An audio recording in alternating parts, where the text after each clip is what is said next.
So very few people get my attention on LinkedIn. There's a lot of the same stuff going on there, but there are a couple that really intrigue me when it comes to marketing. And one of those people was Chris Walker, who's the CEO of Refine Labs in Boston, Mass. And his content is pretty deep on marketing. It's obvious that he has a deep experience and just talent level when it comes to that. And obviously his new company's thriving. All this took place because he actually started out in marketing in his young career by just observing executives and CEOs and how they made decisions. This has stuck with him all the way through. So when he got fired from his last job, and then when he couldn't get hired and he started his own business and they did $2 million in recurring revenue over the last year, it's all because he gets it. And because he gets it, Refine Labs has been able to thrive, and it looks like they're going to have a very great long road ahead of them because he is in it with patience and the mindset of a journeyman who is willing to stick to the basics to succeed. Listen to how Chris talks about marketing and what you actually need to do in order to have longevity and success. And don't forget that this episode is brought to you by Cardona Media, where we film, edit, and distribute LinkedIn content for you. We film over Zoom or in person. We capture that footage, we edit that footage, we title that footage, we distribute that footage, we provide copy at an extra charge, all that good stuff. So you have time to do all the other things that you want to do. I don't want you to learn all the ins and outs and what you have to do in order to succeed on LinkedIn or other social media platforms. You don't have the time. I'm an entrepreneur. I completely get it. So we got you covered. Hit us up at rich@richcardonamedia.com or Eliza, Eliza, at richcardonamedia.com if you have any questions we can answer for you. Let's get into the show. So, Chris, can you tell us a little bit about yourself? And obviously, thanks for being here. Yeah, Rich, really happy to be here. I have been working in B2B companies my whole career. And throughout that period, the first 9 years of my career, I honestly feel like as I reflect on it, I just studied. I watched, I observed, I saw how executives made decisions. I tried to reverse engineer why they were doing certain things. I started to look at what would happen after they made those decisions and how they were measuring them and what the outcome was and what the alternatives were and how things were decided. And when after I looked at all those things, I found some core pieces that I thought were broken. And during the time since I got out of college until now, a lot of things have changed as well. Yeah. And so I feel like because of the time that I entered into the professional world, these things were already in the mix. I was accustomed to them. The executives that were working in the companies weren't. They were further away from how things were changing in the customer's minds. And so, I just started to hack away at what I would recommend doing differently. I would went out and talk to customers. Yeah. I understood what they were doing. I watched when they were walking out of the meeting what they did, and they went on their phone and they looked at Instagram, or when they were on a break and they were watching YouTube. And so, and then I tried to figure out how, instead of cold calling someone, how else we might be able to get their attention. And so I'm kind of preaching to the choir now, I know, but yeah, that's essentially kind of how I got here. So when you were a young marketer, so to speak, what was your role? And then what were you filtering in as you observed these executives to kind of help you grow professionally? Yeah. So one thing that I think is really interesting about my background that I think a lot of marketers don't have is that I started my career in product management, mainly in upstream product management. And so most marketers will study comms or something like that and then go right into communications, have no foundation of customer research, how products are built and that process, competitive analysis and strategy and positioning and differentiation and all those different things and pricing strategy, all of those pieces alongside with full accountability to a P&L of an $8 million business line. And so you're like, in that case, you're the CEO of that business unit. Yes. And from that time on, no matter where I went in my career from there, which eventually became demand gen comms, a lot of downstream stuff, I thought about everything as if I was the CEO, not that I was the marketer.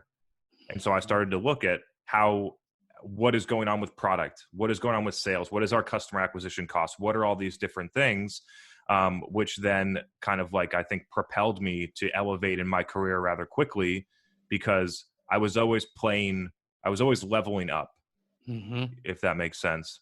Yeah. Um, and so yeah, and then I started to study, and when I put the fictitious CEO hat on, when I was a demand gen manager or a brand manager, whatever you want to call it, um, the things that I saw is like our sales reps are going to 100 meetings and we're only winning one. Why is that? Why is that happening? Why is that okay in this situation? We're paying all these sales reps, high 100s at minimum salary to drive across a state to have a meeting with someone that doesn't want to buy, and we're going to celebrate that we had the meeting, not that they actually became a customer. Yes. And so I started to look at those things, and I was like, this just doesn't. And then I went to the meetings, and I rode along with the sales reps, and I sat in the meeting and I watched what happened, and I could tell that the person that we were talking to was not receptive to the information that was being delivered. They were not ready to buy. They were not open to it. And so then I start to figure out, like, what would we need to do before we had that meeting for somebody to want to talk to us, to want to learn that information. And what I found is that when you push someone into a sales conversation too early, they're not receptive to anything that you're saying. It's not the place to do the education. The Yes. education should be done up front. And then I started to figure out, okay. And then I went into hospitals and I saw that people were on YouTube and Instagram and all those different things. Light bulb went off, started advertising there, started pushing. At the beginning, it was this clinical trial came out. Here's a story about a patient that went on the product. Here is, we released this feature, this thing came out, whatever it was, as Mhm. an education medium. And then as we started doing that, magically more people were like, hey, would really be interested to have your sales rep, come into our hospital and present this to us. And that's the I thing and then when you start seeing that come through in more volume, and you're like, okay, like this seems to be working. But then as you continue to watch, what is the difference between the people where we're going out there, we basically force a meeting on them, yes. how often do those people become customers versus the ones that ask us to come and talk to them? And then what are the differences, and how does that change how you scale a business? That is how I can go into a lot more depth, but that's how I coined the term revenue engine optimization. A lot Yes. of companies use outbound in a very inefficient manner and scale that way, which gets more and more inefficient as it scales. Let's stop right there. Can Yeah. you talk to me about that? Because that's huge, and I know that to be true from my very limited experience. But tell me some of the kind of cardinal sins in outbound marketing that people choose to ignore because there's still money behind it. Yeah. I mean, it's really outbound sales. I don't look at, a lot of people look at inbound versus outbound marketing versus like whether you're paying advertising or whether they're coming to you. That is not how I look at it in marketing. The way that I think about marketing is from the buyer's perspective. Hmm. And so is the buyer coming to us, raising their hand saying, I want to buy something? Or are we going to them and saying, hey, you should do this? Right. And that's really the core difference. I always look at it from the buyer's perspective. Um, and so some of if we look at it from the outbound sales lens, I think it's just when it really comes down to it, it's not being aligned with how buyers want to buy, Hmm. doing things that are in the company's best interest. I would love to cold call you and force you into a meeting so that I can get paid on the meeting, and then our rep might be able to close. That's very seller centric. I will Yes. interrupt your day. If it happens to me 5 times a day, I'm sure it happens to you as well. Um, or I would love to, do something as easy, like write down an email and send it to 1 million people. That would be a lot easier than writing a thoughtful email to someone. And so I think that is like the process that's starting to get built, which is built for seller efficiency, not for buyer experience. Yes. Some of the things that you'll notice when you do marketing well is if you compare like an outbound sales channel to a marketing model that's driving hand raisers, is that the win rates of the inbound hand raisers will be significantly higher. Hmm. The sales cycles will be significantly shorter. It makes sense. Um, and then if you're able to have that volume increase while still maintaining those type of metrics through effective communication with a market, then you can change how you scale your business. You actually become a far more marketing and brand heavy than sales heavy. And a lot of companies are noticing, you see you see companies with product-led growth, like a freemium, get into the product type of thing. Companies are starting to adjust to the fact that sales-led may not be the way to go anymore. Correct. I completely agree. And it's no knock on sales, by the way, just to kind of interject there, because I wanted to clarify this, is like, it's no knock on sales. It's just a necessary adjustment to how buyers want to buy. Talk to me as a veteran who's retiring, or someone who served 4 years and is getting out, and they have money that's ready to go, and they are ready to be in charge of their own life, whether it's service-based, product-based, whatever it may be. You were mentioning upstream and downstream and all these different facets, but at the fundamental level, I am the ops, I am the marketing team, and I am the sales team. How can I narrow the focus to make sure that I'm able to diligently just carry out some of the normal aspects of entrepreneurship that I need to do, but also make sure that I'm visible in a way that is quote unquote budget friendly? Like, how do I even start, or how do I know the signals, I guess is even a better question, that I need to start hiring? Yeah, I think this is a really important nuance at a high level when you think about it, which is that any advice that's given on LinkedIn or on this podcast or anywhere is all contextual. And so if you don't add the context, if you don't understand what the person is saying, what context that's saying from, who they're saying it to, you need to adjust whether or not it actually is relevant to you. So a lot of the advice that I give is for fast growing venture funded SaaS software companies. Yep. And that advice does not translate to the 3-person service organization, right? And so I think there's a lot of people that take advice from people and the people that are giving the advice, it might work for the $4 billion company, but it will not work for your $20 million organization. And so that's just a little note that I wanted to get in there. So back to, let's just say less than 5-person kind of like shop. What are we going to do to be visible? I think the first step is to figure out where your buyers are and where there's a lot of potential attention. And so I'll give you a very black and white clear example. If you compare, like, when I was starting this up, the first channel that I went to was Instagram. And why did you do that? Because I thought that it was the space to go. And if you think about, Instagram is a very mature platform. I'm putting business content with not a lot of organic reach on it. Yes. And it's very hard to break through. Yeah. And so I made an adjustment at that point, and I moved to LinkedIn, which is perfectly suited for what I do.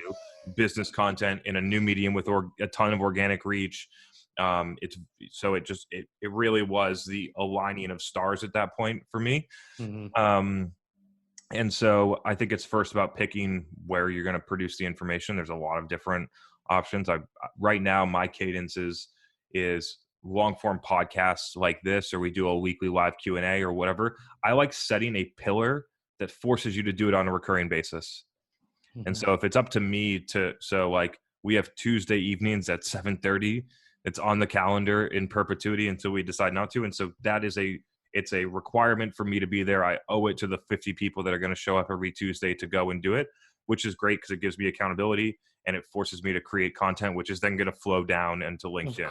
A lot of business owners are going to push this aside and say it's the least important thing. It is the most important thing. If you are the 3-person organization and you're not doing this, you are going to live off of referrals and word of mouth, which is going to be a slow game. And so this is like July of last year, and we had 3 customers. It was a decision that I made, is if we do not break through the idea that we only work with people that either have worked with in the past, or a word of mouth referral that is entirely outside of our control, how are we going to be able to control our own acquisition? How are we going to control our own view in the market? And then essentially just started taking my own advice. Like, I tell companies to do these things. And then there's a weird switch that went off in my head, which was I kept telling people to do certain things and they wouldn't do them. And then I said, what if, and so I a lot of the stuff that I didn't do it I didn't do it to have what's happening right now, which is a huge marketing engine. I had it to show people what good looks like. That was the original intention. I told companies to do an field marketing event that's not driven on leads, that has high production video, fireside chat, Q&A, and then package that video up, chop it up, and do that. And I did 2 of them with the idea of saying, here, this is what you should do. And then it turned out to be a very, very fruitful content model. As a startup, what is the risk of not necessarily becoming great at the basics, but still trying to scale to have a little bit more of a cushion, so to speak, in terms of money? I think the actual right answer to this question is to first figure out what you want.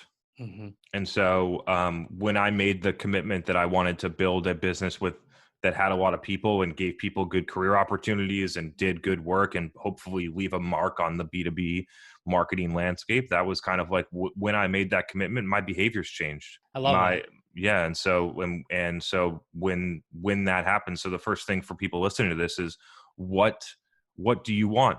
Do you want to? Would you be most happy editing videos and making 100 grand a year? Because that's awesome. And working, maybe you could probably get that salary and stuff done at 4 hours a day and then do whatever you want for the rest of the day.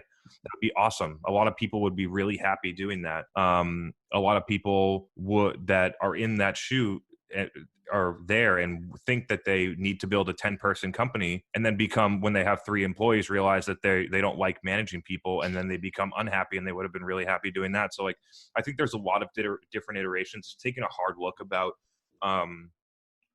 what you want, and then also as you go through it, continuously reevaluating whether or not that's right, or whether or not something. So as I get through into this, I realize that the core thing that I love to do is marketing, strategy, and innovation. Those are the things that get me really excited. And so I'm starting to look for a partner that will come in and help package and scale the actual organization that we have, because it's not what I love to do, and it's not what I'm particularly awesome at, and I'm okay admitting that, because it gives me a lot more space to do the things that I do love to do. So you made a post recently that caught my attention. I was in the middle of working out, and I was like in my rest, and then I was just scrolling, and then you started talking about account-based marketing, and then account-based sales, and this like really caught my attention because I was like, I was like, that's not true. And then I caught and then you got to it at the end, and you kind of already touched on it about education, kind of, the educational aspect of it all. Can you, not to make you revisit the post entirely, but can Yeah. you kind of explain your rationale and kind of talk about what you were trying to portray there? And I'd love to dig into that. What I do for my business is 100% branding and marketing. The reason I know that is because I never have the intention of selling anything. And so that is it comes down to your mindset and your intent when I break these things out. And a lot of marketers might find this hard to wrap their heads around, which is that you'll often get more revenue when you do things without the revenue in mind, because you end up doing things that are customer focused and the right things. And when you're chasing revenue, you often do things that are short-term focused, in your best interest, not in the buyer's best interest, all these different things. And so the easiest way to separate it in my mind is, what is your intent? Is your intent to sell something? Because if your intent is to sell something, you can do that in a marketing channel, which is what most people do. And I'm not saying that's the wrong thing to do. There's a lot of cases selling shoes on Instagram, or there's a lot of B2B executions where it makes sense to have some type of sales activation in the mix as well. And then the other side is brand or like true marketing, in my view, which is driven on education, awareness, different things like that, which feel like fluffy terms to people, but create such an affinity to what you do. And so I declined to submit an RFP today, because we have enough people that want to work with us. I don't need to go out and submit an RFP so you can put me in a pile with 10 other people and decide whether or not we're the right fit. It's just not what I need to do. And so that is the difference between the vendors that chase the RFPs are the ones that haven't built enough of a brand, I feel like. Be there when they're ready. And I have that in quotes. Be there when they're ready. Can you expand on that, and how much work actually goes into building that relationship, albeit virtually, which is what a lot of people are doing right now. And I still actually think it's favorable to do it in that manner as well. Look, not everyone's looking for whatever you do right now. It's just the truth. And as much as you want to convince someone that they have a pain or I'm just not interested in convincing people. You know what I mean? Like, Yes. I would much rather attract the people and educate them. And then when they would like to work with us, they work with us. I just don't, I don't feel like I'm doing like a really, really good job of explaining this. But let's look back. So, I connect on LinkedIn with a CMO in last August. Okay. And then I'm just putting out content. I didn't even know that we were really connected. Just putting out content. Didn't notice that she was liking it. Didn't comment on any of it. I didn't know. Yeah. And then 8 months later, all of a sudden she changes jobs and she needs someone. And what happens? She calls me and we work together in 4 hours. And so like the sales process for that for another company would be 180 days. Yes. And so would you rather be chasing someone? Would you have an employee chasing someone around to try and convince them to work with you, or would you just have someone come to you and work with you? Just feels so much more easy. It also feels a lot more aligned. I think the core of this is that it's aligned with how people want to choose. Yes. And I keep going back to that because people really, people think this is a marketing versus sales game, or a marketing versus SDRs, or however you want to chalk it up. This is about the buyer and reverse engineering what they need.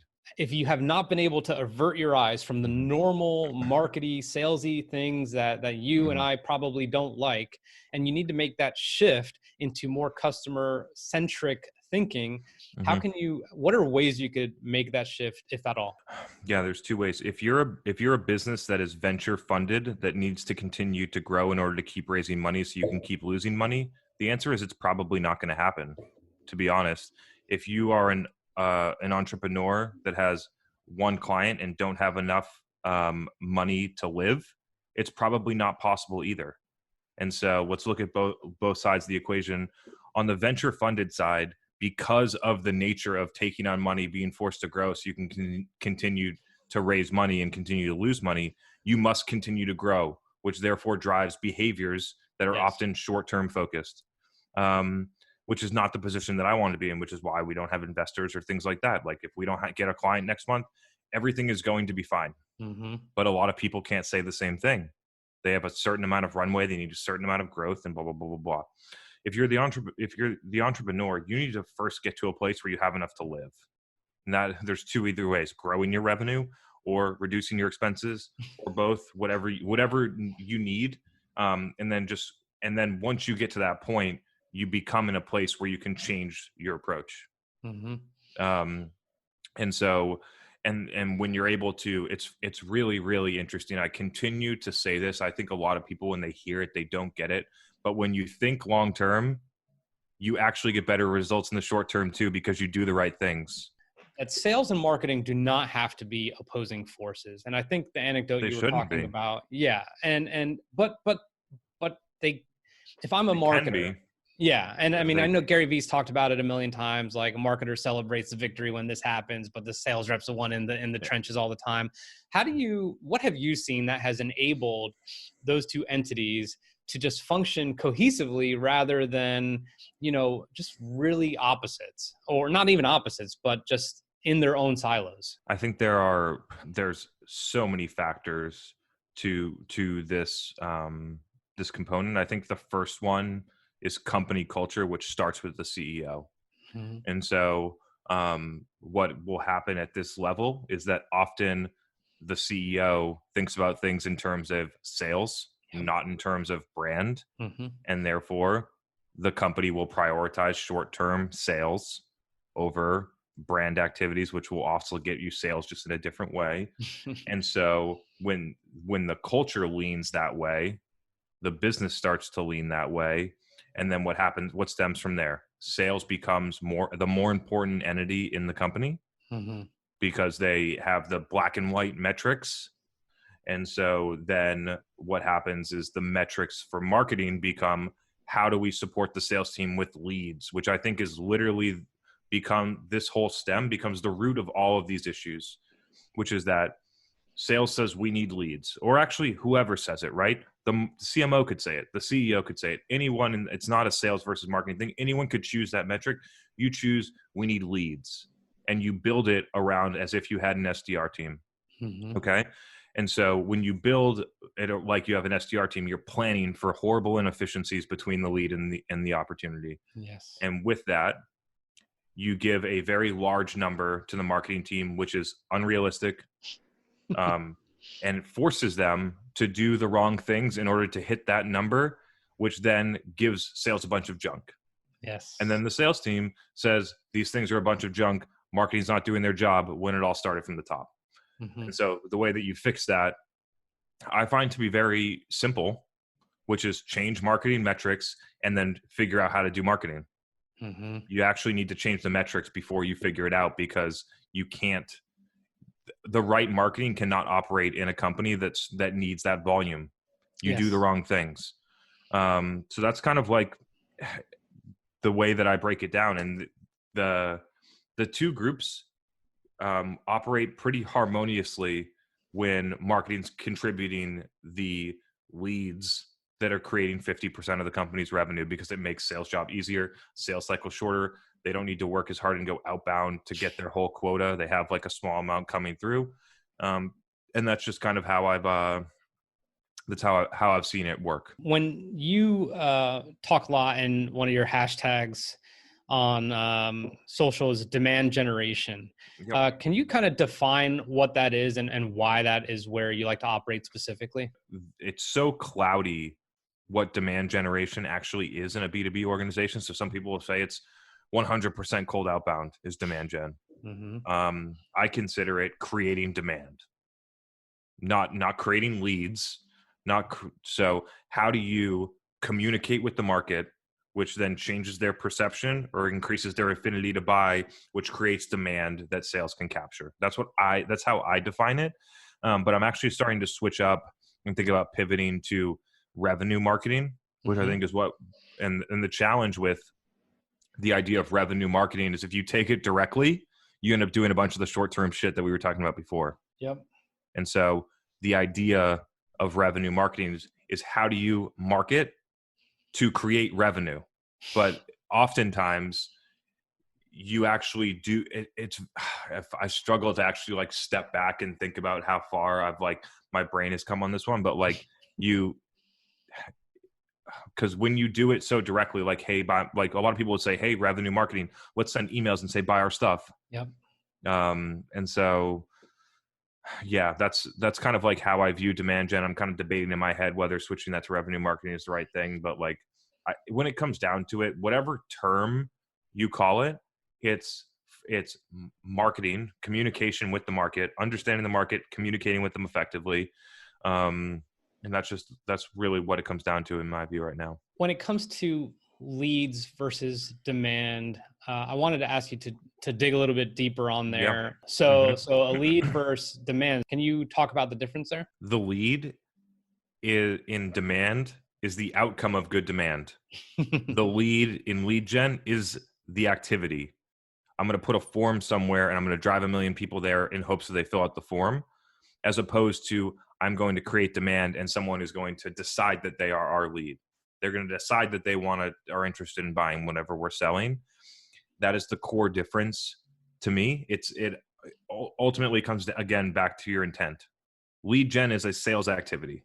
Mm-hmm. Demand is a marketing activity in the way that I defined it earlier. So when you talk about all the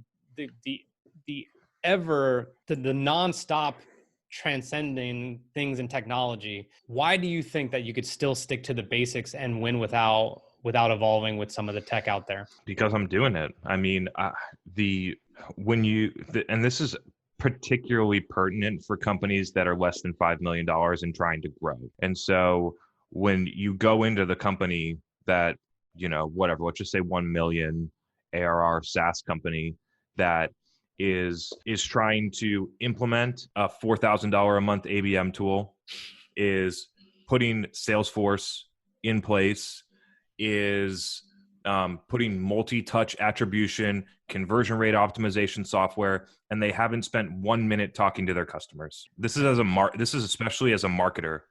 And so I think that the drive for technology has moved people away from doing the things that are actually marketing. They spend so much time in the technology that they don't talk to customers, they don't create content, they don't distribute it effectively. And so like marketing is very basic. It's essentially like when you look at it from a comm stand, it's communication. I watch a lot of people build automations that nobody uses and put software in place with no empathy for how people actually buy things, and they just look at the attribution software and be like, yeah, this thing came from Google. What happened before that? Yeah. Right. Yeah. And so yeah, I would really push people. Like for instance, for us, we've generated in the past 12 months, have generated well over $2 million in recurring revenue from Nice. zero, with very Nice. little budget, very little tech stack. What did we use? We had two people, me and one other person, a freelance video editor. Nice. It was $80 an hour. HubSpot for like $600 a month. Um, LinkedIn free, Yeah. podcast free, YouTube free, and like that's it. Like Adobe Creative Suite, $50 a month, and so like that overall budget is quite low. And so if you look at the amount of money that's being used by the $1 million ARR startup that just raised $6 million, how much money is being used to acquire customers? And I just feel like I feel like they're taking people's money, which then I think, and I posed this question, I think a lot of people would resonate with is like, if it was your money, would you do it? Yeah. The easiest example for people is the trade show. If it was your $50,000 and you needed to get a return on it to build that booth, would you build it? If it was dependent on your kid going to college or your family eating the next day, would you think that you were going to get an ROI on the trade show? Would you do the whatever it is? Would you run the banner ads? Would you hire the 10 salespeople and need to pay them in hopes that they return things? Yeah. Those are the questions that I ask. But when people have other people's money, it creates like I think a lot of waste. Yes. Oh man, that is such a good point. You're Mm-hmm. talking about using a lot of free resources. Do you think it's the same mentality, meaning people are like, well, it's too cheap to do it that way. So there's got to be, it probably is not going to work. I feel more comfortable spending a bunch of freaking money and seeing if it pans out. Like, why is that wasteful behavior just continuous? People want things that are easy. They want to click a button and build $1 million business. And so like the software, how it's marketed presents itself that way. Like I lose a lot of clients by saying, this is not going to be easy. We're going to be working. You are not just going to hire us and magically become a unicorn. None of that stuff's going to happen. I love it. We lose clients that way, but it's honest. It's the truth. They're like, so how much do you think our revenue is going to grow? It's like, I have not been in your CRM. I have no idea what you're doing. We have no idea how your audience is going to respond. We have barely any idea. Like, how am I going to tell you after this surface level conversation how much your revenue is going to grow? It just makes no sense. And so people want things that are easy. So they'll buy tech because it feels easy. All I got to do is just put 1 million people in here and press a button and magically we'll get 1 million customers, which obviously it doesn't work like that. The second thing is that the free tools require you to actually be good. Yes. Oh, yes. And so it's like, it's a lot of work. It's actually having the skill and the knowledge that other people need or other people want, and knowing how to communicate it that way. And so I think for those two core reasons, it not being easy, requiring effort, and it requiring skill and knowledge of the customer that a lot of people don't have because they don't take time to understand their customers, I think are probably the two core reasons that people don't use the free tools and go and buy the software that makes it feel easy. Most of the companies we work with are VC funded, and it's not that that is the root of the issue. It's that it does create some of those issues when not used appropriately. Mm-hmm. And so, I don't think that there's a blanket statement to say if you take VC money, you do the wrong things. I think that would be misinformed and irresponsible to say that. However, I do think that there are a lot of companies that have raised money and use it irresponsibly. When it comes to marketing, when it comes to sales, how Mm-hmm. do people really identify that moment where it's like we need to make a decision, but instead of just being hopeful, that things are going to pan out a little bit better, or that they should just put more money towards it? I feel like the right answer here is to be constantly reevaluating what you're doing.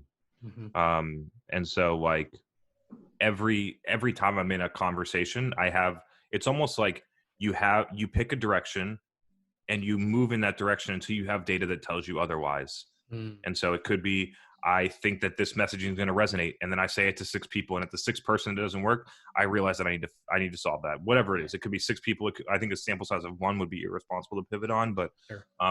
like it's the idea of being agile, like really thinking about it that way, constantly changing. I think we grew up in a place where, at least for me, like it felt like you pretty much had to like put a flag in the ground, and like when we were younger, right? Like you're going out and you're buying a TV commercial and you have no data on the response. And so you just go and hope that here's $1 million. I hope it works. Yes. It's not like that anymore. Like you can go and make an ad and run $50 on it to exactly who you want, and then decide whether or not it resonated, look at the comments and do some of those things. And so I use LinkedIn a lot to understand how people are responding. Like I get hundreds of comments. Yeah. It gives me a lot of good insights. What do you believe, in your opinion, are just really effective, user-friendly tools that are going to help them begin their first marketing campaign, their first marketing effort, their first kind of jump into evaluating what the customers want and what the customers potentially don't want? The easiest thing that very few people do, this comes from the background of being upstream focused first, where we didn't have a product to market. So I had to figure out what people wanted. And so I went in and talked to them, and I understood what they said. And from that activity, you should be able to build messaging around it before you launch. Most companies do it most companies now do it in reverse. They launch they have a technology or product, they launch it, and then they try and figure out where it fits from there. Most, if you did it a different way and you figured out what the market needed, and then figured out how to reverse engineer the best solution to that. So to get back to your question, it's really just talk to customers. Like that is the step. And then from there, kind of like go. They're so situation dependent. I just don't think that there are like blanket tools that everybody needs. If you want to create video, there are video tools. If you want to do a podcast, there are podcast tools. If you want to do, a booth at a conference or a field marketing event in a bar, like there's so many options. And so, there's no like one tool that I would recommend. Where can people find you, and do you have anything you want them to listen to, anything like that? Go ahead and please let us know. Yeah. So LinkedIn's the easiest place to find me. If you want, I would be super grateful if you followed and got value from the content. So if you'd like to do that, feel free to follow there. And then if you're interested more about what we talked about today, episode 17 of our podcast, called You Don't Need More Leads, has been really resonating with a lot of people. I would highly recommend that you check that out. It's called the State of Demand Gen podcast on Apple or Spotify. Chris, thank you so much for being on. I appreciate your time. Awesome, Rich. Thanks for having me, man. All right, that wraps up episode 45 of the Leadership Locker. Thank you so much for listening. If you got anything out of that, you know the deal. Please consider reviewing it, rating it, and just giving me feedback, whether that's via email or LinkedIn. I do right now teach LinkedIn webinars on LinkedIn Live, 8 p.m. Easterns on Tuesdays and Thursdays, if you want a lot of the knowledge that I have to share. Otherwise, you all be well. See you next week.